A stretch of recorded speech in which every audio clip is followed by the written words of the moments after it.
two hallmarks of spiritual journey for me are unlearning and changing the way I hear words, or changing the definitions. Really what it is it's coming into a broader and deeper understanding of what I once believed to be true. So when I hear the word will, and I hear the word divine, and I think of the word willpower, it doesn't mean anything like what I once believed it to be.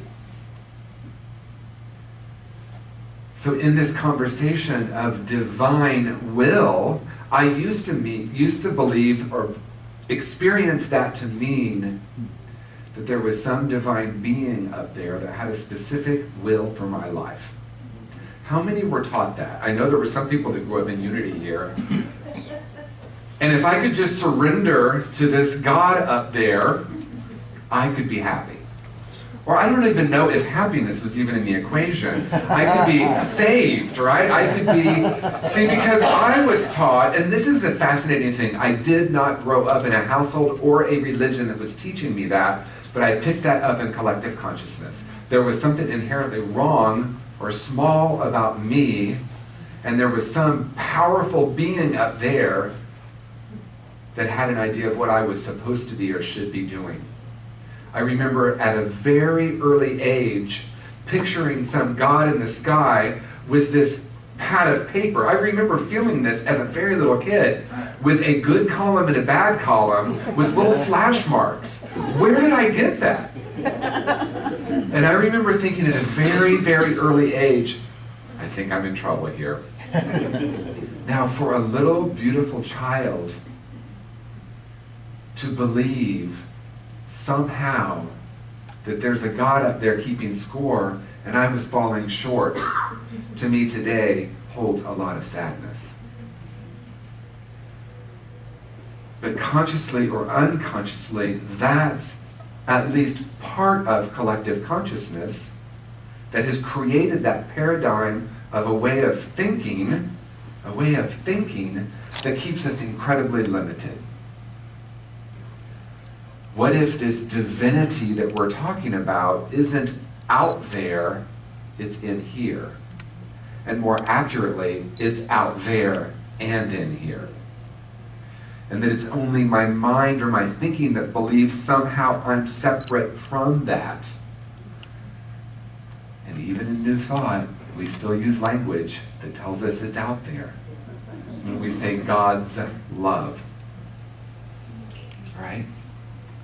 What about God love, which is who and what each of us are? So activating divine will is simply becoming present with what is, with our own power, which is incredibly different than force, or could even be said different than will, at least in the way that we've been taught will is. And if I believe that willpower plays a role in my spirituality, this is what it probably looks like. I need to awaken now, right? That's what willpower may look like. So we could say that willpower comes from ego. Nothing wrong with that. See, because the idea of rightness and wrongness is created in the ego. And yes, we're in the middle of quite an interesting political climate. But guess what? We're always in the middle of that. And it really is what we choose to focus on. And people will sometimes say, isn't that a little Pollyanna? We are always choosing not only what we're focusing on or what we're calling it, but what we are focusing on in as the truth of who we are. So if this looks like using will to awaken, divine will, if you will, how's that? Divine will, if you will, looks more like this. See, because words are limited. and the experience of presence, or the presence of experience, is something altogether different. What if we never needed to learn another thing? What if we already know all of it? And I don't mean know all of it, but we know all of it. And this is the difference between a concept and embodying this as a way of being. So the reason that I chose activating divine will is a knowing that divine will or divinity is who and what we are, and it gets activated from within. And I want to really say that it's not really that it gets activated from within, it's that I, as Rumi says, remove the barriers that block that love. And they're really perceived barriers. And what might these barriers be? Opinion, perspective, I'm right, I know the answer. Because what that does is it takes that energy field, that beingness that we are, and it immediately limits it. And this is what science, and I love science, they're catching up with the mystics. And I mean that in a genuine way. Because science in its purest form is, let's look at this as a theory and see what's real. But how science often gets actually manifested or practiced is, I have an idea and I'm going to go find the evidence to prove that that's true. Right? Now that's not really pure science, because pure science is living in the question. That was a little bit of a tangent. So what the mystics have been teaching us for thousands of years is that the truth of who and what we are is eternal and changeless and whole and perfect. And we have this idea, this ego, this personality, these opinions that are surrounding that, and therefore we don't experience it. Do you hear how different that is than that framework that I was taught, and that I'm guessing many of us were taught? There's something wrong with you, and you need to surrender. So that, really it's so that you can be good. So that we can get more slash marks on the good side. And what was the reason for that? So we could go to heaven. What's that? No, but I hear people say, am I going to heaven? And they're so afraid they're not going to go. Yeah. So that's what keeps them out. Right? It keeps them out. And what we know, did you hear that? So people are like, I'm afraid I won't go to heaven. I'm gonna change your word slightly. Tell me if I got this right. I'm afraid I won't go to heaven, and then what happens? I don't go to heaven. See, heaven's not a place or a destination. It's a moment right here. It's an experience. That's what the mystics were talking about. We call it heaven. Heaven is the pure existence, the pure awareness of the truth of who and what we are. And when I cling to a hairbreadth distinction of right and wrong, I can't experience the heaven that is. So what's the role of will and willpower as we know it and as we call it? The short answer is, and I hope this is controversial, it doesn't really have a role in the spiritual awakening. It has a wonderful role in us trying to figure out the experience of awakening, or trying to make sense of the spiritual awakening, or trying to make it happen. Right? Make it happen. And guess what? What I have seen to be true and what I've experienced to be true is it must be an important part of our evolution, because a lot of us are doing it.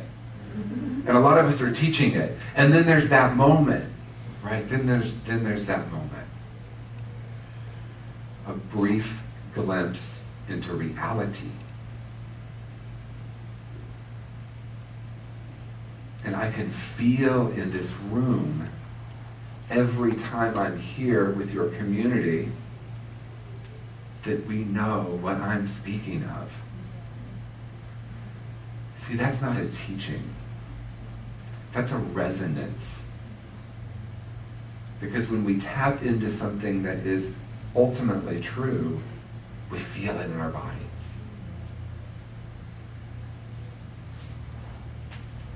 And so does that mean what the role of someone we might call a teacher, would that mean we don't use words? Maybe. I think it's the Buddha, and this is going to be a paraphrase. You know, I love paraphrasing the great masters. If we truly understood the beauty of a flower, we would be awake.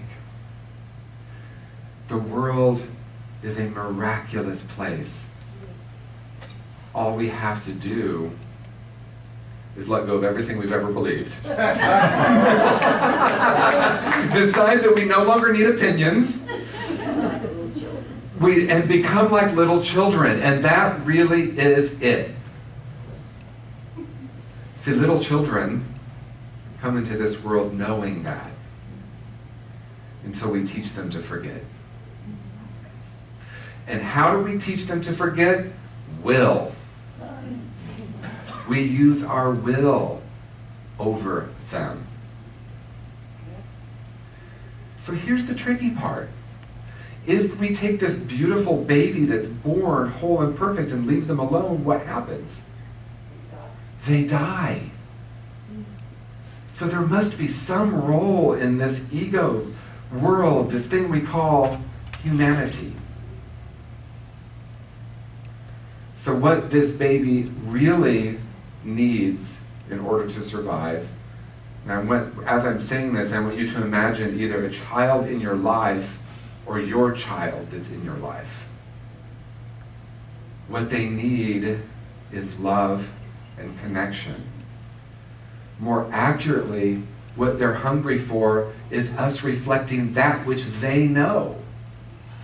In other words, what they need is us to forget and unlearn all the programming that we've been taught that took us away from this, and yet still be able to protect them in some way in the world. And when I say protect, I don't mean protect from some sort of enemy, but give them the food and the shelter. But what's happened in our society, and in particular in America, is that we have forgotten that the more important one is the beingness, not the food and the shelter.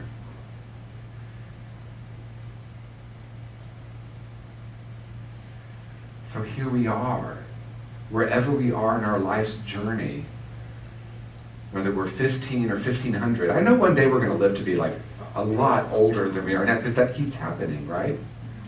It keeps happening. Here we are, perfectly imperfect. And what I mean by that is, we are whole and perfect, absolutely. That is the truth. And in relative reality, we have all these imperfections. My invitation to you, and what I'm going to close with, is it closing time? Oh, I have a few more minutes. Oh my gosh, no. It isn't. So here's what I want to ask. Does anyone have a question, a comment, or a smart remark about what I just said? God bless you. Oh, thank you. Any questions, any comments? I'm serious about that. Yes, Dave. We've had some wonderful perceptions or facets on the political atmosphere going on right now with a couple of candidates. What is your perspective? What is my what? Perspective. Your thoughts. Your thoughts. So in the human realm, I have a whole lot of perspectives. As a matter of fact, I think one of them has it right and one of them has it wrong. But guess what? In the realm of spirit, there is no rightness and wrongness. Now, we live in this world, and this is such a perfect example. As soon as I've decided that one of them is wrong, what does that concretize? Separation, fear. I need to do something to make this right. I probably need to give my opinions about this. As a matter of fact, I need to give my opinions to as many people as will listen about how this person is wrong. And that may have a place. So what would the evolved perspective look like in politics? I'll say it this way. Politics is one of the lowest forms of consciousness. Because it is built on the idea of I need to have the right answer and do the right thing. And now we're living in, and this has probably always been true, it feels more pronounced that we're no longer saying this is what I stand for, but this is what I stand against. Right. Now, standing for something, if I say, I want someone in public office that is going to embody the idea of love, the idea, the principle of compassion. We've had a president that I think embodied that really well. We've had a couple that come to mind.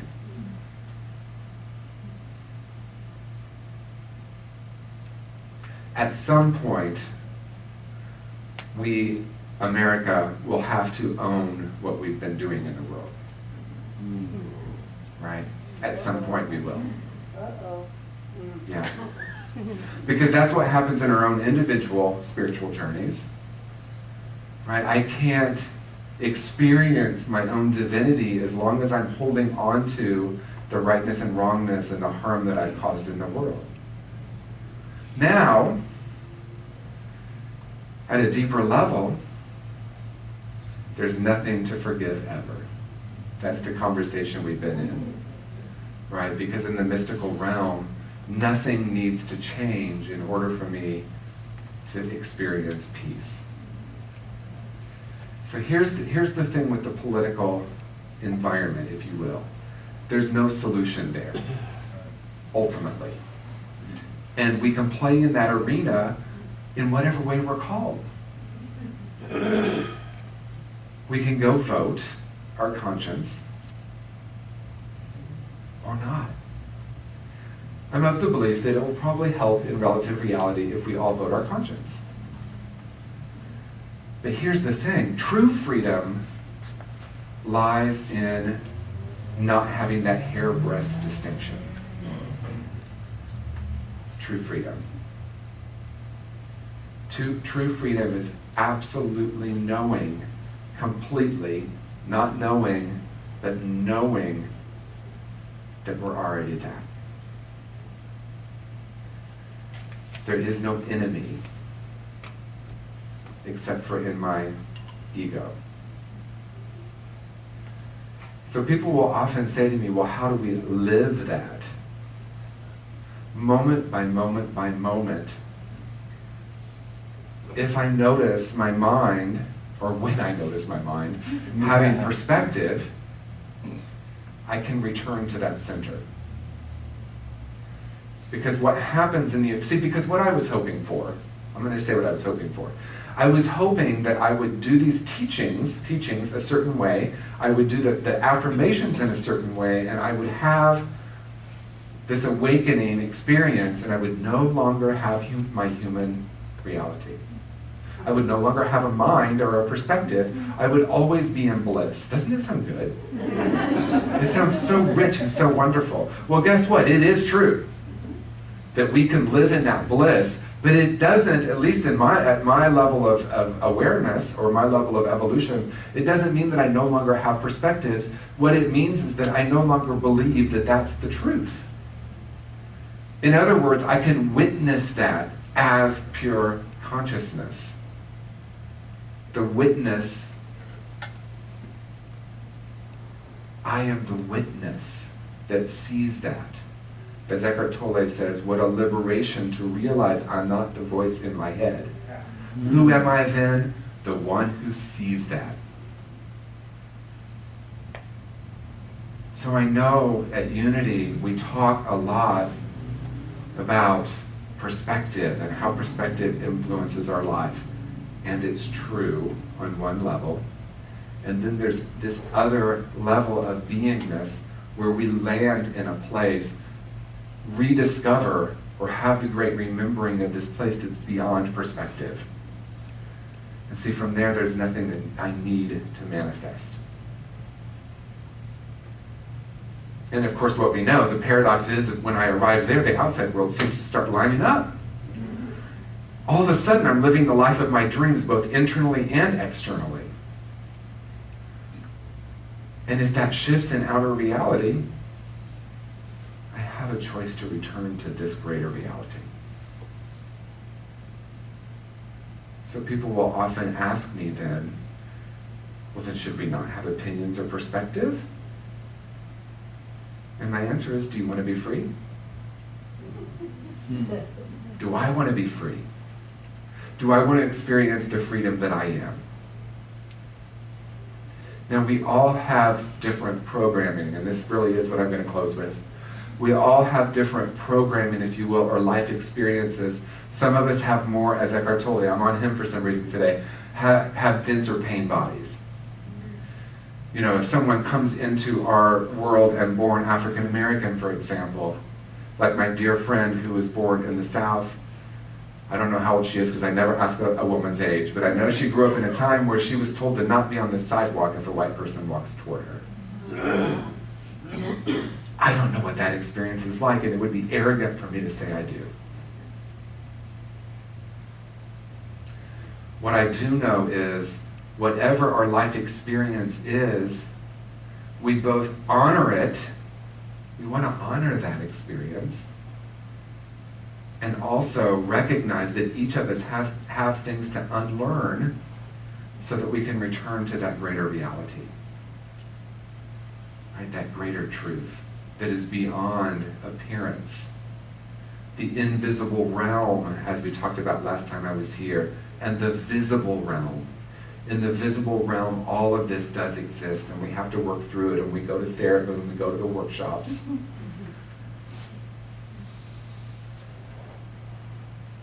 If we're going with an intention to get somewhere or strive to be somewhere or learn something, we might want to look at shifting that to the unlearning paradigm, if you will. Let me allow that which is in the unconscious to come into conscious awareness so that I can know that I have a choice. As Carl Jung says, when it lives in the unconscious, it's running our life and we call it fate. It's only when we bring it into conscious awareness that we recognize we have a choice. And maybe that's what we mean by activating divine will. That divine will is absolutely knowing that we are divine. We simply let it be, let it emerge, and live that way in the world. What a blessing, right? Doesn't it sound so much easier and simpler? I think it is. I think you should have some respect. Okay, let's go. Thank you so much. We're going to close with that because I can't say anything more than that. Thank you.